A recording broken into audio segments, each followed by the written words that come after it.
హల్లెలూయా. ఈ రోజుల్లో చాలా మంది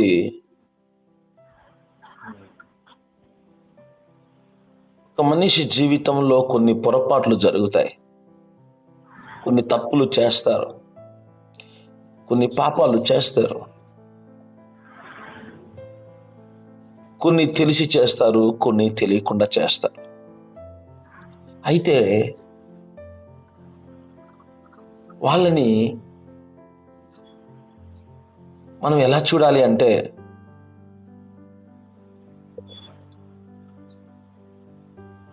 ఇక్కడ యేసు ప్రభువారు ఎలా చూస్తారు, మనం ఎలా చూస్తాం చూద్దాం. అది కూడా యోహాను రాసిన పత్రిక, సరే యోహాను సువార్తకి వెళ్దాం. యోహాను సువార్త, సౌండ్ వస్తుందమ్మా, కొందరు జలుబు ఉన్నోళ్ళు కొంచెం మ్యూట్లో పెట్టుకోండి. యోహాను సువార్త చూడండి, ధర్మశాస్త్రం ఏం చేస్తాడో చూడండి, క్రీస్తు ఏం చేస్తాడో చూడండి.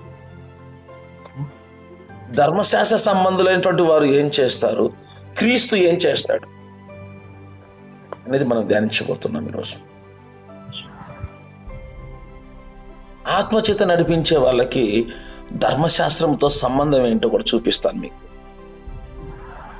ఆత్మచేత నడిపించేవారు ధర్మశాస్త్రానికి సంబంధం ఏంటంటే చూపిస్తాను. దానికంటే ముందుగా మనము గలతీ రాసిన పత్రికకి వెళ్దాం ఒకసారి. దానికి ముందుగా గలతీ రాసిన పత్రిక 5వ అధ్యాయము 18వ వచనం చదువుకుందాం. గలతీ రాసిన పత్రిక 5వ అధ్యాయము 18వ వచనం. మీరు ఆత్మచేత నడిపింపబడిన ఎడల ధర్మశాస్త్రం లోనైన వారు కారు. చాలు చాలు చాలు. ఇక్కడ పౌలు భక్తుడు రాస్తున్నాడు, ఆత్మచేత నడిపించబడిన ఎడల మీరు ధర్మశాస్త్రమునకు లోనైన వారు కారు. మరి ఆత్మకి ధర్మశాస్త్రానికి ఏంటి సంబంధం ఉందో చూద్దాం ఈరోజు. ఆత్మచేత నడిపించబడితే ధర్మశాస్త్రం మన మీద ప్రభావం చూపదు. ధర్మశాస్త్రం ఏం చేస్తుంది? దేవుడు ధర్మశాస్త్రాన్ని ఎందుకు ఇచ్చాడు? ఎందుకు ధర్మశాస్త్రాన్ని దేవుడు ఇచ్చాడు? అది ఎవరి ద్వారా ఇచ్చాడు? దేవుడు దేవదూతల ద్వారా మోషేకి ఇవ్వబడింది. ఎందుకు ధర్మశాస్త్రం ఇచ్చాడు? ధర్మశాస్త్రము లేకపోతే పాపము అంటే మనకు తెలియదు. ఏం తెలీదు? పాపము అంటే మనకి తెలీదు. అందుకే పాపము అంటే ఏంటో తెలుసుకోవడానికి దేవుడు మనకేమి ఇచ్చాడు? ధర్మశాస్త్రం. అయితే ఆ ధర్మశాస్త్రము మనం పాపము చేసామని చెప్తుంది, ఆ పాపానికి ఈ శిక్ష పడుతుందని చెప్తుంది ధర్మశాస్త్రం. కానీ ఆ ధర్మశాస్త్రం పాపము నుంచి మనం విడిపించలేదు, విడిపించడానికి దానికి శక్తి లేదు. అందుకే దేవుడు అంటాడు, వాళ్ళు కొంతమంది గలతీలు ఏం చేశారంటే దేవుని నమ్మారు, ఆత్మచేత నడిపించబడ్డారు, కానీ మళ్ళీ ధర్మశాస్త్రం పాటించాలని కొంతమంది బోధకులు వచ్చి చెప్పారు వాళ్ళకి. అందుకే పౌలు చెప్తున్నాడు, మీరు ఆత్మచేత నడిపించబడితే ధర్మశాస్త్రానికి లోను కారు, ఆత్మచేత నడిపించబడకపోతే మీరు ధర్మశాస్త్రంకు లోను అవుతారు. అప్పుడు మీరు పాపం నుంచి విడిపించబడలేరు. పాపం మీ మీద నేరారోపణ చేస్తుంది, పాపం నిన్ను బంధిస్తుంది, పాపం చేత నీకు శిక్ష పడుతుంది, పాపం నిన్ను చంపేస్తుంది, నేరస్తునిగా చేస్తుంది, పాపం వల్ల నీకు శిక్ష పడుతుంది. అప్పుడు మీకు క్రీస్తు అవసరం లేదు. అందుకే మీరు ఆత్మచేత నడిపించబడండి, అప్పుడు ధర్మశాస్త్రం మీ మీద పని చెయ్యదు. చూద్దాం, ఒక ఎగ్జాంపుల్ తీసుకుందాం.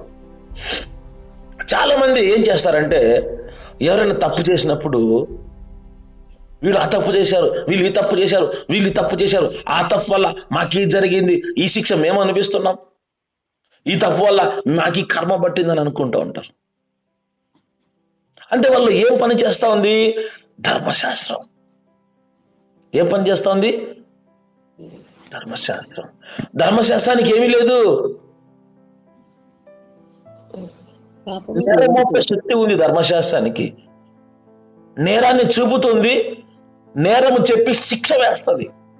అంటే ధర్మశాస్త్రము ఎవరినైతే పని చేస్తుందో వాళ్ళు ఏం చేస్తారు?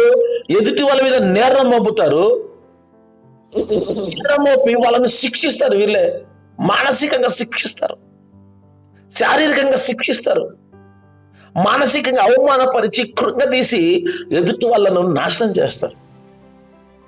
అందుకే ధర్మశాస్త్రానికి మీరు లోను కాకండి. చూడండి, ఒక వ్యభిచారం చేసిన పట్టబడిన స్త్రీ తప్పే. వ్యభిచారము తప్పు, పాపము కరెక్టే. కానీ ఆమెను ఏం చేస్తున్నారు? వాళ్ళు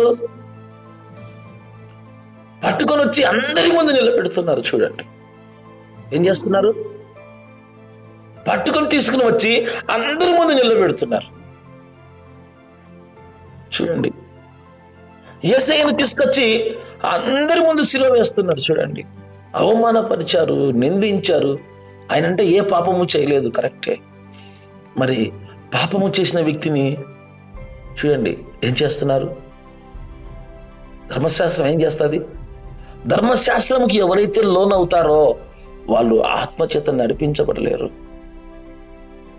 ధర్మశాస్త్రం ఎవరైతే తీసుకుంటారో వాళ్ళు ఖచ్చితంగా ఎదుటి వాళ్ళ మీద నేరం మోపుతారు.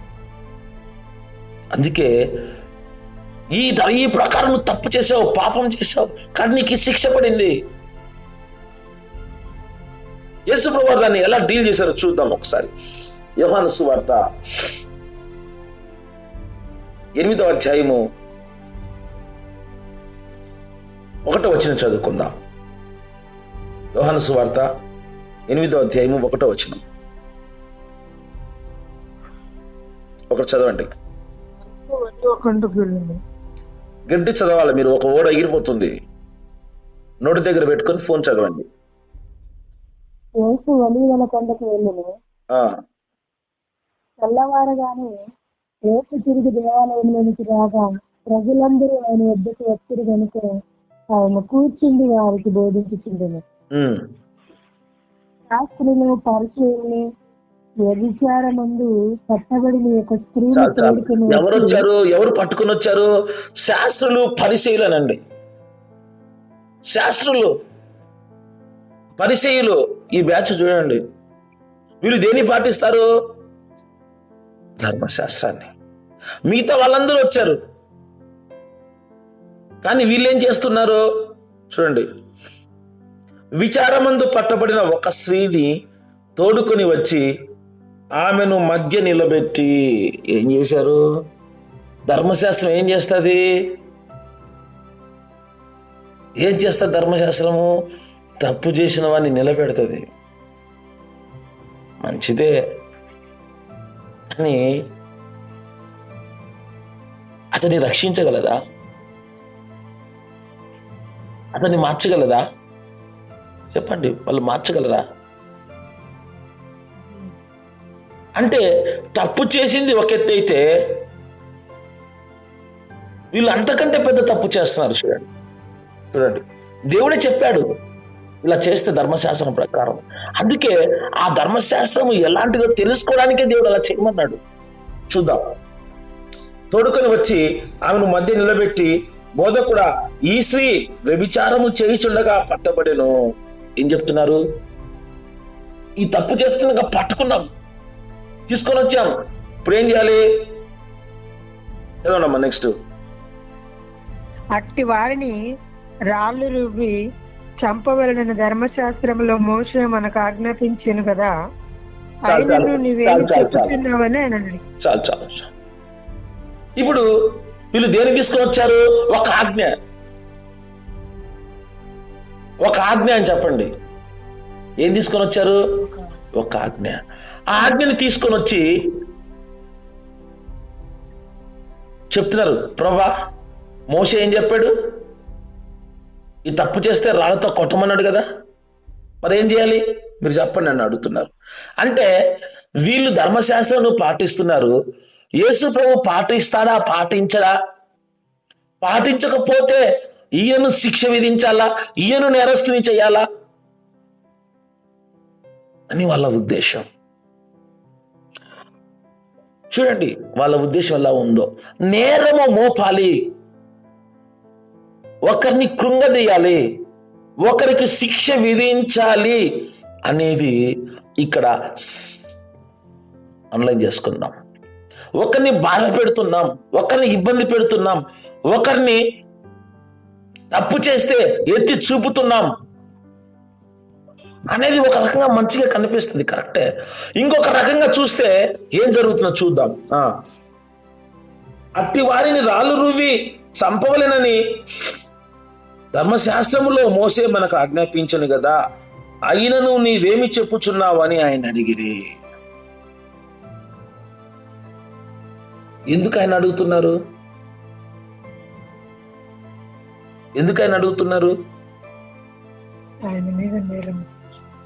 అంటే ఎప్పుడు ఈ పరిచయలు శాస్త్రులు ఏంటంటే వీళ్ళ స్వభావం ఎలాంటిదంటే చూడండి, ఎదుటి వ్యక్తి మీద నేరం మోపేటప్పుడు నీ స్వభావం బయటకు వస్తుంది. ఎదుటి వ్యక్తి మీద నువ్వు అసహించుకున్నప్పుడు నీ స్వభావం బయటకు వస్తుంది. ఎదుటి వ్యక్తిని ద్వేషించేటప్పుడు నీ స్వభావం బయటకు వస్తుంది. ఎదుటి వ్యక్తి తప్పు ఎత్తి చూపినప్పుడు నీ తప్పులు బయటకు వస్తాయి. గుర్తుపెట్టుకోవాలా. అందుకే శరీర క్రియలు అనేది. ఎదుటి వ్యక్తి మీద ఏదైనా నువ్వు ఆరోపించాలి అంటే నీకు జరిగిన అన్యాయాన్ని గురించి నువ్వు చెప్పు. దేవునికి ఏం చెప్పాలా? దేవునికి నువ్వు గల చెప్పవలసి వస్తే నీకు ఏం అన్యాయం జరిగిందో దేవునికి చెప్పు. నువ్వు ఏం నష్టపోయావో దేవునికి చెప్పు. నీకేం కావాలో దేవునికి చెప్పు. దేవుని నీకు దయచేస్తాడు. నీకు జరిగింది ఎదుటివాని మీద నేరం మోపకం. ఇది చాలా ప్రమాదకరం. అందుకే ప్రభు నీకు కావాల్సింది నువ్వు అడుగు, ఎదుటివానితో నీకు అనవసరం. చూస్తే వాళ్ళు చేసిన మిస్టేక్ చూడండి ఏమంటున్నారు.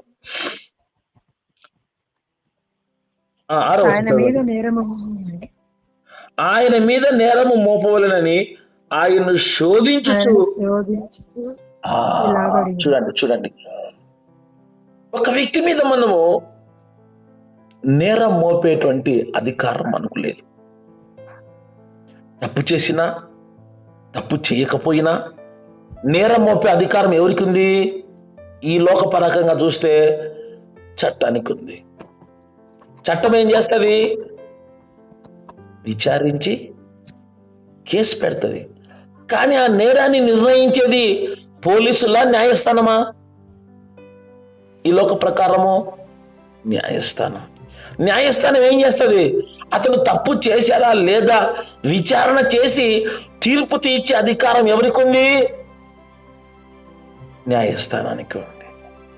తీర్పు తీర్చి న్యాయస్థానం తీర్పిస్తే దాన్ని అమలు చేసేటువంటి అధికారము పోలీస్ వ్యవస్థకు ఉంది ఈ లోక ప్రకారంగా.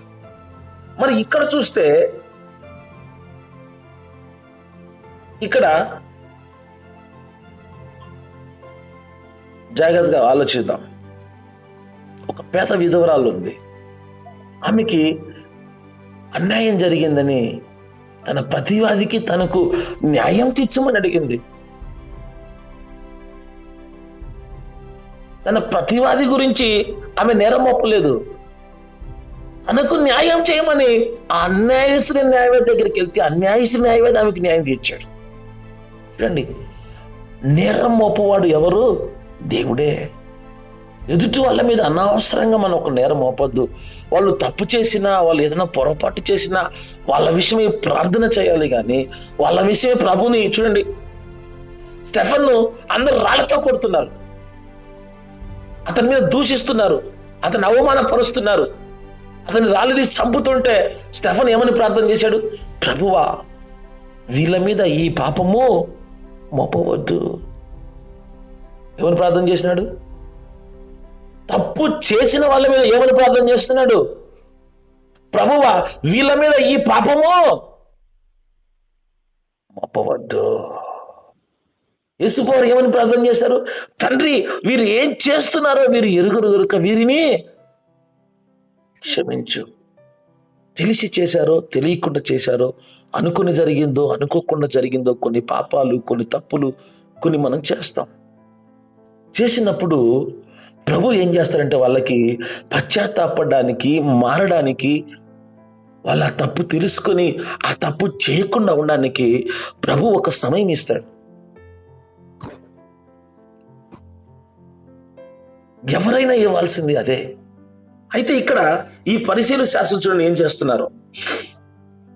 ఆయన మీద నేరము మోపవలెనని ఆయన ఏం చేస్తున్నారంట? శోధించుచున్నారు. ఏం చేస్తాడు? మొదటిది నేరం మోపడం అనేది, రెండోది శోధించడం. ఈ రెండు డేంజరస్ స్పిరిట్స్. ఎప్పుడు చూడండి వాళ్ళు ఈ తప్పు చేశారు, వాళ్ళు ఆ తప్పు చేశారు అనేది ఎప్పుడైతే ఒక స్పిరిట్ అది హృదయంలో ఉంటుందో వాళ్ళ జీవితంలో సమాధానం ఉండదు, వాళ్ళ జీవితంలో సంతోషం ఉండదు, వాళ్ళ అందరికీ నష్టమే జరుగుతుంది. శోధన అది శోధించే ఆత్మ, వాళ్ళకి ఆ శోధన వస్తుంది. సో కాబట్టి ఈ రెండు స్పిరిట్ ని మనం భయం చేయాలి. అయితే యేసుప్రభువు వారు ఏం చేశారు చూద్దాం. ఎన్నో వచ్చి చదువుతారంటే 7వ వచనం చదవండి. ఆయన పట్టు వదలక అడుగుచుండగా ఆయన తల ఎత్తి చూచి, మీలో పాపము లేనివాడు మొట్టమొదట ఆమె మీద రాయి వేయవచ్చునని వారితో చెప్పి చాలు. మరలా వంగి నేల. ఏం చెప్తున్నాడు? యేసుప్రభువు వారు ఆజ్ఞ తీసుకొని శిక్షించొచ్చు కదా. అవును, మోసే ధర్మశాస్త్రంలో ఉంది, కొట్టండి, రాళ్ళు చంపండి ఆమెను అన్నాడా? చెప్పండి, అన్నాడా? ఎందుకు అనలేదు? ఎదుటి వ్యక్తి నేరము మోపేవాడు, వాని స్వభావం ఏంటో దేవునికి తెలుసు. చూడండి, నేరం మోపేవాడు ఎవరో తెలుసా? చూపిస్తాను. అందుకే ఇలాంటి శరీర క్రియలు మనం ఏం చేయాలి తెలుసా? బంధించాలి. ఇవి శరీర క్రియలకు సంబంధించినవి. అందుకే ఒక మాట చూద్దాం, మళ్ళీ ఇక్కడికి వద్దాం. సరే, ఇక్కడ కండు చేసి మళ్ళీ అక్కడికి వెళ్దాం. చూస్తే ఇక్కడ యేసుమన్నారు, మీలో పాపము చేయని వాడు. చెప్పండి, పాపము చేయని వాడు పాపము చేసిన వానికి నేరం మోపగలడా? చెప్పండి. పాపము చేయని వాడే పాపం మీద నేరం మోపట్లేదు ఇక్కడ యేసుప్రభువు వారు. వారు పాపము చేసిన మనలము ఎదుటి వాళ్ళ మీద నేరం మోపగల శక్తి మనకుందా? చెప్పండి. నీకు అన్యాయం చేస్తే, నీకు ద్రోహం చేస్తే నువ్వు అది కంప్లైంట్ చేయొచ్చు, తప్పులేదు. దేవునికి కంప్లైంట్ చేయొచ్చు, నీకు న్యాయం తీర్చమని. అయితే ఇక్కడ ఏం మోపుతున్నారు చెప్పాలి. పాపము చేసిన వానికి ఇంకొక పాపము చేసేవానికి నేరము మోపే అధికారము లేదు. చెప్పండి, ఉందా అధికారము? అందుకే ఏమన్నాడు, మీలో పాపము చేయని వాడు ఎవడో మొదట రాయి వేయండి. చూడండి, దేవుడు ఏం చూశాడు? వీళ్ళు ధర్మశాస్త్రము తీస్తే దేవుడు ఏం తీశాడు? వానికి కూడా ఏం తీశాడు? ధర్మశాస్త్రం. వీళ్ళ తప్పులు ఎత్తి చూపితే దేవుడు ఏం చేశాడు? వాళ్ళ తప్పులు ఎత్తి చూశాడు. నువ్వు ఎదుటి వాడిని నేరం మోపితే దేవుడు నీ మీద నేరాన్ని ఎత్తి చూపుతున్నాడు. గమనించాల. ఎదుటివాని పాపము చూపిస్తే దేవుడు నీ పాపాన్ని చూపిస్తున్నాడు ఇక్కడ.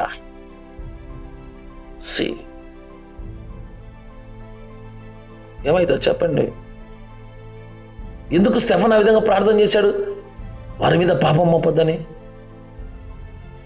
వారి మీద పాపం మోపితే ఏమవుతారు? వాళ్ళందరూ శిక్షించబడతారు, వాళ్ళు నాశనం అయిపోతారు. అందుకే వాళ్ళు క్షమించు ప్రభా, వాళ్ళు రక్షించు ప్రభా అని ప్రార్థన చేశాడు స్టెఫన్. చూడండి, ప్రార్థన హృదయము స్వభావం ఎలా ఉన్నాయి చూడండి. ఎలాంటి స్వభావం కలిగి ఉన్నాం మనం ఎదుటివారి పట్ల. అందుకే దేవుడు, నీ సహోదరుని ద్వేషిస్తే ఎవరంట నువ్వు? నరహంతకుడివి. కరెక్టే, కానీ ద్వేషం ఎంత ప్రమాదకరమో చూడండి దేవుని దృష్టిలో. ఇక్కడ వీళ్ళు ఎవరు ద్వేషిస్తున్నారు? యేసయ్యని. సరే, ఇప్పుడు వాళ్ళు ఏం చేశారు చూద్దాం. సరే, తర్వాత ఎన్నో చదువుతారంటే వాళ్ళందరూ ఏమయ్యారు? వారు ఆ మాట విని 9వ వచనం చదవండి. చదవండి అమ్మా 9వ మాట. వారు ఆ మాట విని పెద్దవారి మొదలుకొని చిన్నవారి వరకు ఒకని వెంట ఒకడు బయటికి వెళ్ళిరి. యేసయ్య నేరం మోపితే ఎవరైనా నిలబడతాడా? చెప్పాలి. యేసయ్య నేరం మోపితే ఒక్క నిలబడతాడా? ఒక్కరు నిలబడలేడు. ఒక్కని తప్పులు నువ్వు వెతికితే, ఇక్కడ ఒక స్త్రీ తప్పులు వెతకడానికి సాకు పెట్టుకొని యేసయ్య మీదకి వస్తే ఎంతమంది తప్పులు కనిపించాయి ఇక్కడ? పెద్దలు మొదలుకొని చిన్న వాళ్ళందరూ పాపం చేసిన వాళ్ళ పాపాలన్నీ వాళ్ళకు గుర్తొచ్చి వాళ్ళు ఉండలేకపోయారు అక్కడ. అంటే ఈ స్త్రీ కంటే ఎక్కువ పాపాలు చేసి తట్టుకోలేక ఉండలేక పారిపోయింది ఎవరు? చూశారా? చూడండి, మనం ఏం చేస్తామంటే మనకు స్వభావం ఉంది, మనం నీతివంతులం, ఎదుటివాడు పాపి. మరి ఎదుటివాడు తప్పు చేసినప్పుడు వానికి క్షమాపణ కావాలా వద్దా? వాడు నీకు తప్పు చేస్తే నీకు క్షమాపణ కావాలనా? చెప్పాలి. కావాలనా? ఎదుటివాడు తప్పు చేస్తే వానికి శిక్ష పడాలా? వాడిని అవమానించాలా? వాడిని ద్వేషించాలా? మరి నీవు తప్పు చేస్తే నీకేం కావాలా? నీకు విడుదల, క్షమాపణ, దయ దేవుడు చూపించాలా? ఎదుటివాడిని చూపించద్దా? చెప్పాలి. అందుకే ఆత్మచేత నడిపించబడు, ధర్మశాస్త్రానికి లోను కావు. అప్పుడు చూడండి 9వ వచనం. ఒక్కడే మిగిలిన. ఎవరు మిగిలారు? ఒక్కడే. ఎవరాయన? యేసయ్య. చదవండి. ఆ స్త్రీ మధ్యను నిలవబడి ఉండెను. యేసు తల ఎత్తి చూచి, అమ్మా, వారెక్కడ ఉన్నారు? ఎవరును నీకు శిక్ష విధింపలేదా? చెప్పండి. ఇప్పుడు యేసయ్య ఉన్నాడు, అమ్మా ఎవరు నిలబడ్డారు? ఇప్పుడు తప్పు చేసిన నిలబడింది, తప్పు చేయని యేసయ్య నిలబడ్డాడు. చెప్పండి. తప్పు చేసిన స్త్రీ నిలబడింది, ఏ పాపం చేయని యేసయ్య నిలబడ్డాడు. ఇప్పుడు యేసయ్య ఏ తీర్పు ఇస్తున్నాడు? ఆమెకి ఎలాంటి మాటలు ఇస్తున్నాడు చూద్దాం. చదవండి నెక్స్ట్. వారు ఎక్కడ ఉన్నారని, వారు ఎక్కడ ఉన్నారని ఏమడుగుతున్నాడు యేసయ్య? అమ్మ వారు ఎక్కడ? ఫుట్నోట్లు ఏముంది? నీ మీద నేరం మోపిన వారు ఎక్కడ? చెప్పాలి. అడుగు. ఈరోజు నీ మీద నేరం మోపిన వాళ్ళు ఎక్కడున్నారు చెప్పండి. ఈరోజు ఎక్కడ ఉంటారు? నువ్వు తప్పు చేసి ఉండొచ్చు, తప్పు చేసిపోయి ఉండొచ్చు. నీ మీద నేరం మోపేవాడు ఎక్కడ ఉంటాడంటే వాడు పారిపోతాడు ఖచ్చితంగా. దేవుడు అదే పని చేస్తాడు. నీ మీద ఏ నేర ఆరోపణ చేసినా వాళ్ళని దేవుడు ఏం చేస్తాడు? పారిపోతారు వాళ్ళు. గుర్తుపెట్టుకోండి. ఇప్పుడు నీ మీద చేసిన వారు ఎక్కడమ్మా అంటే వారు పారిపోయారు లేరుగా. అప్పుడు ఏమన్నా చూద్దాం. ఎవరు నీకు శిక్ష విధింపలేదా? ఒకవేళ విధించారనుకుందాం శిక్ష, దేవుడు వాళ్లకు విధిస్తాడు. శిక్ష విధించాల్సింది దేవుడు. ఎవరు విధించాలా? శిక్ష. అయితే ఇక్కడ ఒకటి గుర్తుపెట్టుకోవాలా, ఇక్కడ శిక్ష దేవుడు ఎవరికి విధిస్తాడు? ఎవరికి విధిస్తాడు శిక్ష? ఒకరు తప్పు చేస్తే అందరికి విధిస్తాడా? చెప్పండి. చెప్పాలి. ఒకరు తప్పు చేస్తే అందరికి విధిస్తాడా? ఎవరు తప్పు చేస్తే వాళ్ళకే విధిస్తాడా? చెప్పాలి మీరు. చెప్పండి. ఒకరు తప్పు చేస్తే అందరికి విధిస్తాడా? అందరూ తప్పు చేస్తే ఒకరికి విధిస్తాడా?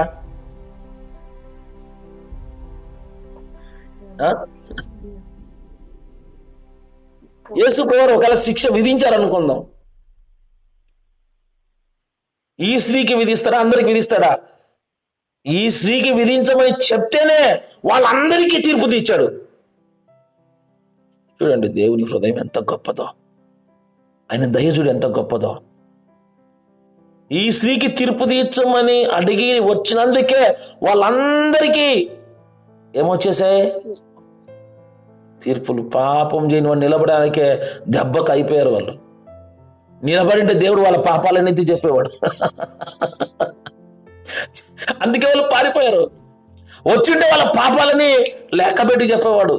సమరస్య వచ్చినప్పుడు, అమ్మ నీతో ఇంతమంది భర్తలు ఉన్నారు తల్లి అని చెప్పాడు. ఇప్పుడు ఉన్నవాడు కూడా నీ వాడు కాదని చెప్పేశాడు. అందుకే వాళ్ళు ఏమేశారు? మనస్సాక్షి గద్దించి ఆయన ముందు నిలబడలేకపోయారు. చూడండి, దేవుడు ఎవరు తప్పు చేస్తే వాళ్ళకే శిక్ష విధిస్తాడు. అటువంటి దేవుడే ఈరోజు ఏం చేస్తున్నాడు చూడండి. అశ్విని ఏం చేస్తున్నాడు చెప్పాలి, చదవండి. నెక్స్ట్ 11వ వచనం. అమ్మా ఆమె ఏమంటుంది? ఆమె లేదు ప్రభువా, ఎవ్వరు నాకు శిక్ష విధించలేదు. విధించి ఉంటే యేసుప్రభువు వారు వాళ్ళకు శిక్ష విధించేవాడు తిరిగి. చదవండి. అందుకు యేసు, నేను నీకు శిక్ష విధింపను. అలాగే, నేను నీకు శిక్ష విధించను. ఎందుకు విధించాడు దేవుడు చెప్పాలి? ఎందుకు? తప్పు చేశాడు కదా, శిక్ష ఎందుకు విధించాడు? తప్పు చేశాను శిక్ష విధించాలి కదా చెప్పాలి. తప్పు చేశాను శిక్ష పడకపోతే ఎట్లా? నేను నీకు విధించినట్టున్నాడు దేవుడు. ఎందుకు? మరి తప్పు చేశావు, శిక్ష పడాలి కదా. చూద్దాం. అందుకే యేసు ప్రభు ఎవరు నువ్వు తెలుసుకోవాలా, ఆయన ఎవరు చూద్దాం. 8వ అధ్యాయము, రోమీయులకు రాసిన పత్రిక 8వ అధ్యాయము 2వ వచనం. 8వ అధ్యాయం 2వ వచనం. క్రీస్తు యేసునందు జీవమునిచ్చు ఆత్మ యొక్క నియమము పాప మరణముల నియమం నుండి నన్ను విడిపించింది. హల్లెలూయా. యేసు ప్రభువారు ఎవరు? ఆయన ఏం చేస్తాడు? నీ పాపానికి శిక్ష విధిస్తాడు, బట్ నీకు విధించడు. ఎవరికి విధించడు? పాపానికి శిక్ష వేస్తాడు, ధర్మశాస్త్ర ప్రకారం శిక్షిస్తాడు, బట్ ఆ శిక్ష నీకు పడదు. ఎవరికి పడదు? నీకు పడదు. అయితే చూడండి, క్రీస్తు యేసు నందు ఎవరికి పడుతుంది ఆ శిక్ష? ఎవరికి పడుతుంది చెప్పండి? యేసయ్యకనండి. ఎవరి మీద వేసుకున్నాడు ఆయన శిక్ష? ఆయన మీద వేసుకున్నాడు. చూడండి, దేవుడు యేసుప్రభువారు ఎంత, అందుకే యేసయ్య తెలియకపోతే మనము, ఆయన గొప్పతనం తెలియకపోతే మన మనసు మారదు, కఠినమైపోతుంది. ఆయన ఎంత గొప్ప దేవుడు తెలుసుకోకపోతే నీ హృదయము కఠినమైపోతుంది. యేసుని తెలుసుకున్నవాడు ఏం చేస్తాడు తెలుసా? ఇలాంటి పనే చేస్తాడు. యేసుని ఎరిగిన వాడు ఇలాంటి పనే చేస్తాడు. చూడండి ఏం చేస్తాడు చూద్దాం. జీవమునిచ్చు ఆత్మ పాప మరణముల నుండి విడిపిస్తుంది. ఇక్కడ యేసు ప్రభువారు ఏం చేయాలనుకుంటున్నారు? ఆమెను విడిపించాలనుకుంటున్నారు, శిక్షించాలనుకోవట్లేదు. ఏమనుకున్నాడు యేసు ప్రభువారు? ఆమెను విడిపించాలి. దేవుడు నిన్ను విడిపించాలనుకుంటాడు, తప్పించాలనుకుంటాడు, నిన్ను మార్చాలనుకుంటాడు, నిన్ను సరిచేసి ఆ పాపము నుంచి నిన్ను విడిపించాలా. చూడండి, అందుకే యేసయ్యని నువ్వు తెలుసుకోవాలా. చూడండి, పాప మరణముల నుంచి నన్ను విడిపిస్తాడు. ఇప్పుడు ఆ స్త్రీని ఆ బంధకంలో నుంచి, ఆ పాపములో నుంచి, ఆ నేరముల నుంచి కూడా విడిపించాడు. ఆ రాళ్ళు కొట్టి చంపకుండా విడిపించాడు యేసుప్రభువారు. ఆమె మీద ఆ నేరమును కూడా, ఆ నేరమును, ఆ శిక్షను పడకుండా కూడా విడిపించాడు. అంటే యేసుప్రభువు ఇక్కడ ఏం చేశారు చూద్దాం, చదవండి. ఎట్లనగా ధర్మశాస్త్రము ధర్మశాస్త్రము దేవుడు చేశాడు. అమ్మా నువ్వు చదివేది వినపట్లేదు సరిగా. దేనిని చేయగలదు? ధర్మశాస్త్రము దేన్ని చేయజాలేకపోయాను. ఇక్కడ ధర్మశాస్త్రము శిక్ష విధిస్తుంది కానీ అతన్ని తప్పించలేదు, అతన్ని మార్చలేదు, అతన్ని కరుణించలేదు, అతని మీద దయ చూపలేదు. ఇక్కడ పరిశీలు శాస్త్ర స్వభావము ఇలాంటిది చూడండి. అందుకే యేసు వారు ఏం చేశారు అక్కడ చూడండి, ధర్మశాస్త్రము దేన్ని చేయజాలేకపోయానో క్రీస్తు ఏం చేశాడు దాన్ని దేవుడు చేశాడు. హల్లెలూయా. అయితే మరి ధర్మశాస్త్రాన్ని ధిక్కరించాడా? ధర్మశాస్త్రాన్ని వదిలేశాడా? నెరవేర్చాడు. ఇక్కడ నెరవేర్చాడు. చూద్దాం. శరీరమును అనుసరింపక ఆత్మను అనుసరించే నడుచుకునే మన యందు. శరీర ప్రకారంగా నడుచుకుంటావా, ఆత్మ ప్రకారం నడుచుకున్నావా? ఇక్కడ తేడా కనిపిస్తుంది. చూడండి, ధర్మశాస్త్ర నీతి నెరవేర్చవలనని పాప శరీరాకారముతో దేవుడు తన సొంత కుమారుని పాప శరీరాకారంతో పంపి ఆయన శరీరమందు పాపమునకు శిక్ష విధించెను. చూశారా? ఇప్పుడు శిక్ష ఎవరికి పడింది చెప్పండి? ఆయన నేల మీద ఏం రాసుకుంటున్నాడు? ఆ శిక్ష ఆ మీద పడకుండా తన మీద వేసుకుంటున్నాడు. నేల మీద ఏం రాసుకుంటున్నాడు? తన మీద శిక్ష వేసుకుంటున్నాడు. ఆ శిక్ష తన మీద వేసుకుని ఆమెను విడిపిస్తున్నాడు. ఇప్పుడు చెప్పండి, దేవుని ఆత్మచేత నడిపించేవాడు ఏం చేస్తాడు? ఒకని పాపములు ఒకడు ఏం చేస్తాడు చూద్దాం. దేవుని ఆత్మ కలిగిన వాడు ఒకరి మీద నేరం పంపుతాడా? ఆ నేరం తను భరిస్తాడా? చెప్పాలా? గలతీయులకు రాసిన పత్రిక 6వ అధ్యాయము 1వ వచనం. గలతీయులకు రాసిన పత్రిక 6వ అధ్యాయం 1వ వచనం. సోదరులారా, ఒకడు ఏ తప్పిదములనైనను చిక్కుకొనిన యెడల ఆత్మ సంబంధులైన మీలో ప్రతి వాడు తానను శోధింపబడునేమో. చాలు చాలు, ఇక్కడ జాగ్రత్తగా చూడండి. ఒక వ్యక్తి తప్పు చేశాడు. తప్పు చేస్తే నువ్వు ఆత్మ సంబంధంగా ఏం చేయాలా? వాణ్ణి కాపాడాలి, వాడిని ఆ తప్పు నుంచి బయటికి తీసుకురావాలా. తీసుకురాకపోతే నువ్వు శోధించబడతావు. నువ్వేం చేస్తావు? శోధించబడతావు. చూడండి, కాదు మీలో ప్రతివాడు తాను శోధించబడునేమో అని అతని విషయమై చూసుకొనుచు సాత్వికముతో ఏం చేయాలా?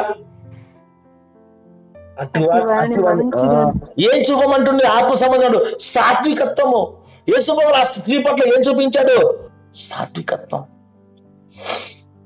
ఆ స్త్రీని చూపించి యేసయ్యని శోధించాలనుకున్నారు వాళ్ళు. కానీ యేసయ్య ఏం చేశాడు? ఆమెను సాత్వికత్వంతో మంచి దారికి తీసుకొని వచ్చాడు. హల్లెలూయా. అమ్మా, నేను ఈ శిక్ష విధించను, నువ్వు ఇక పాపం చేయబాక. యేసువారు ఏం చూపించారు అక్కడ చెప్పండి? సాత్వికత్వం అనండి. యేసయ్య ఎవరు? నేను దీనులను సాత్వికుని అంటున్నాడు. వీళ్ళు ఎవరు? పరిశీలు శాస్త్రులు, కఠినలు. వాళ్ళు కృంగదీసేవాళ్ళు, నేరం మోపే వాళ్ళు, ఎదుటి బాధ పెట్టేవారు, ఎదుటి వాళ్ళని ద్వేషించి హింసించి నాశనం చేసి వాళ్ళని అవమానపరిచేటువంటి స్వభావం కలిగినటువంటి వాళ్ళు. అందుకే మనం దేంతో నడవాలి? ఆత్మచేత. చూద్దాం.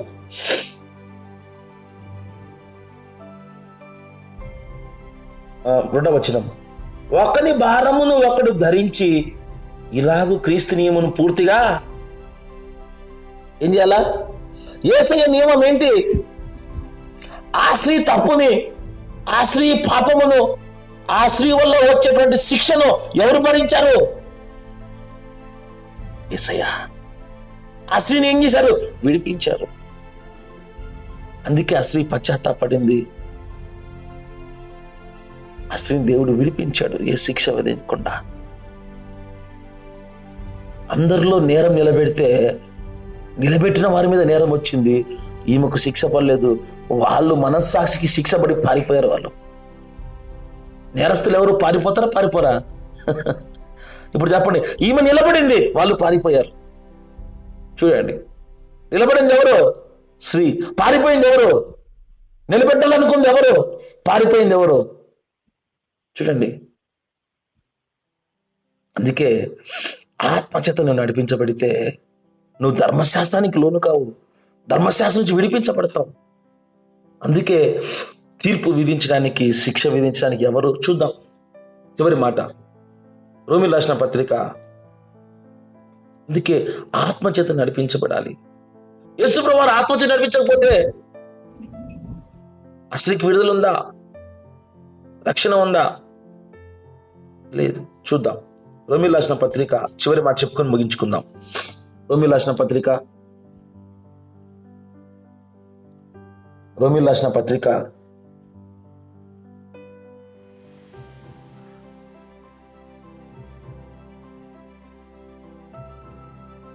8వ అధ్యాయము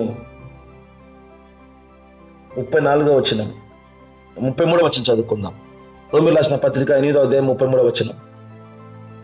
దేవుని చేత ఏర్పరచబడిన వారి మీద నేరము మోపువాడెవడు? దేవుని చేత ఏర్పరచబడ్డాం. కరెక్టే, తప్పు చేశారు, పాపం చేశారు, అన్యాయమే చేశారు. మనం ఏం చేయాలి? ఏం చేయాలి చెప్పాలా? ఏం చేయాలా? వారి విషయమై ప్రార్థన చేయాలి. అవసరమైతే వారి విషయమై దేవుడు బోధించిన చెప్పాలి. మారడానికి అవకాశం ఇవ్వాలి. అయితే చూడండి, దేవుని చేత ఏర్పరిచిన వారి మీద నేరము మోపువాడు ఎవడు? ఎవడు మోపుతాడు? సాతానుకు కూడా అవకాశం లేదు మోపడానికి. చదవండి, నీతిమంతులుగా తీర్చువాడు దేవుడే కదా. శిక్ష విధించు వాడెవడు? చనిపోయిన యేసుక్రీస్తే కదా. అంతేకాదు, మృతుల నుండి లేచిన వాడును, దేవుని కృపాక్షం ఉన్న వాడును మన కొరకు ఏం చేస్తున్నాడంట? మరి నేరం విధించేవాడు, శిక్ష విధించేవాడు, నీతిమంతు తీర్పు, ఆయనే నేరం మోపకుండా ఆయనే క్షమించి వదిలేస్తుంటే, ఆయనే మన కొరకు విజ్ఞాపన చేస్తూ ఉంటే వీళ్ళేం చేస్తున్నారు? ఏం చేస్తున్నారు? ప్రార్థన చేస్తున్నారా? నేరాలు వీడు ఇట్లా, వాడిట్లా, వీటిలో నేరం మోసుకుంటూనే ఉన్నారా? వీళ్ళ జీవితాలంతా అంతే. ఇంకా వీళ్ళ జీవితాలంతా ఇంతే. ఎదుటి వాళ్ళ నేరం మోపడం, అవమానం చేయడం, కృంగదీయడమే కానీ వాళ్ళు ఎదుటి వాళ్ళ విషయం విజ్ఞాపన చేసేవారు కాదు. అటువంటి దేవుడే మన పక్షంలో విజ్ఞాపన చేస్తున్నాడు. నేరం మోపేవాడే, శిక్ష విధించేవాడే, నీతిమంతులను తీర్చువాడే. ఆయనే ఏం చేస్తున్నాడు? ప్రార్థన అనండి. ఏం చేస్తున్నాడు? మన కొరకు ప్రార్థన చేస్తూ ఉంటే వీళ్ళేం చేస్తున్నారు? ఏం చేస్తున్నారు చెప్పండి? అందుకే ఆత్మచేత నడిపించబడకపోతే మనం ఏమవుతాము? ధర్మశాస్త్రం లోనవుతాము. ఆ ధర్మశాస్త్రం ప్రకారము ఆ శిక్ష నీకు కూడా పడుతుంది. ఏం పడుతుంది? వాళ్ళకు పడిన శిక్ష ఎవరికి పడుతుంది? చెప్పాలి, ఎవరికి పడుతుంది? వాళ్ళు శిక్ష తప్పించుకుంటారు. ఆ శిక్ష నేరం మోపిన వాడి మీద పడుతుంది. నేరం చేసిన వాడు దేవుడు క్షమించి తప్పించేస్తాడు. చెప్పండి, నేరం మోపిన వాడి మీద దేవుడు క్షమించి తప్పించేస్తాడు. నేరం మోపిన వాడే ఇబ్బంది పడతాడు. నేరము ఎవరైతే చేశారో వాళ్ళని దేవుడు తప్పిస్తాడు. చెప్పండి, ఒక నువ్వు నేరం మోపుతా, నేను నేరం మోపుతా, వాడు తప్పు చేశాడండి అనుకో, అయితే ఒక ప్రమాదం ఉంది. నేరం చేసిన వాడు దేవుడు క్షమించి తప్పిస్తాడేమో కానీ నేరం మోపిన వాని మీద నేరం మోపబడుతుందంట. హల్లెలూయా. చూడండి, అందుకే జాగ్రత్తగా ఉండాలి మనం. ఏముండాలా చెప్పండి? నేరం మోపిన మీద ఏం పడుతుంది? నేరము. చెప్పండి, నేరం మోపిన వాని మీద ఏం పడుతుంది? నేరం. అందుకే ఎదుటి వాని మీద తీర్పు తీర్చుటకు ఓ మనుష్యుడా నీవెవరు? దేవుడు ఏమన్నా చూడండి, చివరి మాట చదివి ముగించేద్దాం. చూడండి, నీకు తీర్పు తీర్చే అధికారం ఉందా? నేరం చెప్పే అధికారం ఉందా? నువ్వు దేవుడువా?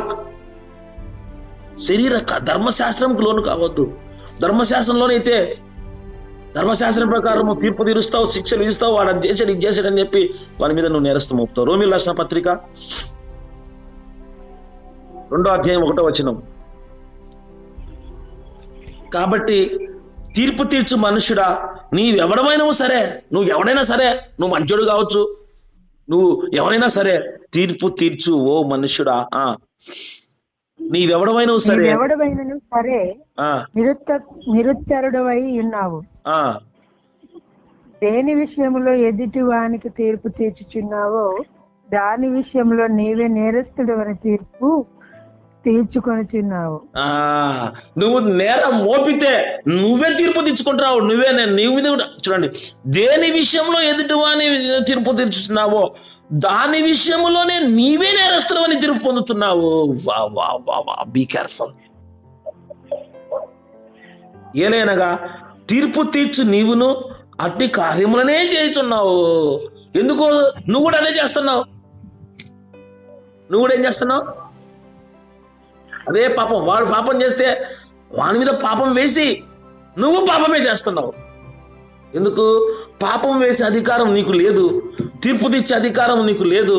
కాబట్టి అదే తీర్పు నీకు వస్తుంది. చెప్పండి, యేసు క్రీస్తు ఆత్మ ఏం చేస్తుంది? పాప మరణముల నుంచి విడిపిస్తుంది. నువ్వు ఆత్మచేత నడిపించబడితే ఎదుటివాన్ని ఏం చేస్తావు? ఆ పాపం నుంచి విడిపిస్తావు. ఆ పాపం కొరకు ప్రార్థన చేస్తావు. ఆ పాపం నుంచి అతన్ని తప్పిస్తావు. అతని కొరకు దేవుని వేడుకుంటావు. ప్రభా, ఈ శిక్ష అతని మీద పడకుండా అతన్ని క్షమించు ప్రభా అని ప్రార్థన చేస్తావు. చెప్పండి, ఆత్మచేత నడిపించేవానికి ధర్మశాస్త్రము ద్వారా నడిపించేవానికి ఎంత తేడా ఉందో చూడండి. Be careful. అందుకే యేసు ఎవరో తెలుసుకుంటే నీ హృదయం మారుతుంది. యేసు ఆత్మతో నడిపించబడితే నీ హృదయం మారుతుంది, నీ జీవితం మారుతుంది. లేకపోతే ధర్మశాస్త్రం ద్వారా నువ్వు నడుచుకున్నావా, ఎదుటివానికి తీర్పు తెచ్చడమే కాదు, నీవు తీర్పు పొంది ప్రమాదం ఉంది. Be careful. దేవుడు ఆత్మచేత నడిపించబడితే నువ్వు అన్నిటినీ జయించగలవు. కళ్ళు మూసుకొని ప్రార్థన చేసి ముగించుకుందాం. యేసయ్యా, నీకు వందనాలు చెల్లిస్తున్నాం ప్రభా. అయ్యా, ఆత్మచేత నడిపించబడిన వల్ల మీరు ధర్మశాస్త్రమునకు లోనైన వారు కారు అంటున్నావు తండ్రి. అయ్యా, ధర్మశాస్త్రమునకు అయ్యా వాళ్ళు తీర్పు తీర్చారు, ధర్మశాస్త్రం నడుచుకున్నారు. కానీ వాళ్ళను అదే ధర్మశాస్త్రం తీర్పు తీర్చింది, వాళ్ళు పారిపోయారు. ప్రభా, ఇదిగో మేము ఎదుటివారి తప్పులు ఎత్తకుండా వారి తప్పుల కొరకు ప్రార్థన చేసి వారిని విడిపించడానికి, వారి కొరకు విజ్ఞాపన చేయడానికి, వారి మనసు మార్చడానికి, వారి కొరకు మేము ప్రార్థన చేసి ఆత్మచేతనే వాళ్ళని రక్షించడానికి నీ ఆత్మశక్తి మాకు ఇవ్వండి దేవా. నీ ఆత్మచేత నడిపించి మమ్మల్ని విడిపించి బలపరచు నాయన తండ్రి.